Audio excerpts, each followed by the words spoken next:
Sardar Patel university દ્વારા આયોજિત SPURSM નો આજે અંતિમ દિવસ છે. અંતિમ દિવસે આપણે શોધાર્થીઓ પાસેથી જાણીશું તેમના પ્રતિભાવો.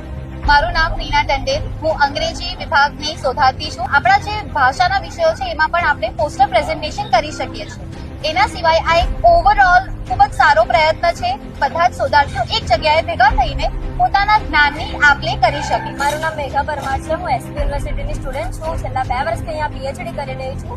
આ વખતે પણ SPURSM 2024નું જે આયોજન કરવામાં આવ્યું, અલગ અલગ ફિલ્ડના રિસર્ચ સ્કોલર સાથે મળવાનું થયું. અમે અમારી ફિલ્ડમાંથી બહાર નીકળીને એમના જે આઈડિયાઝ, એમનું જે નોલેજ હતું એ પણ અમને જાણવા મળ્યું. યુનિવર્સિટી આટલું મોટા પાયે સંશોધન વિશે કામ કરી રહી છે એના માટે સરદાર પટેલ યુનિवर्सिटी खूब खूब आभार. मैं अरुणाचल प्रदेश से आई हूँ. मेरा नाम मोर्शिम रोई है. मैं यहाँ की शोधार्थी हूँ और ये SPURSM में आके मुझे बहुत अच्छा लगा.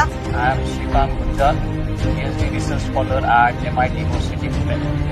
आज की सरदार पटेल यूनिवर्सिटी वल्लभ विद्यानगर की पुण्य नगरी में पूरे भारतवर्ष से अलग अलग विभिन्न क्षेत्रों से अलग अलग विभिन्न टॉपिक में जो रिसर्च स्कॉलर यहाँ पे आए हैं उन्होंने अच्छा खासा प्रेजेंटेशन किया. मेरा नाम नीरज सिंह मनास है और मैं senior research fellow from Maharaja Sayajirao university Baroda. एक दूसरे का काम देखने को मिला, सीखने को मिला, एक दूसरे के साथ कोलैबोरेशन की जो हमने एक नींव रखी हुई है. मैं चाहता हूँ कि हम बहुत उस पर भी काम करें. स्पेशली मैं थैंक करना चाहता हूँ हमारे vice chancellor professor Niranjan Patel ji का, जिन्होंने जिनकी ये लीडरशिप में ये सारी चीज़ आयोजित की गई.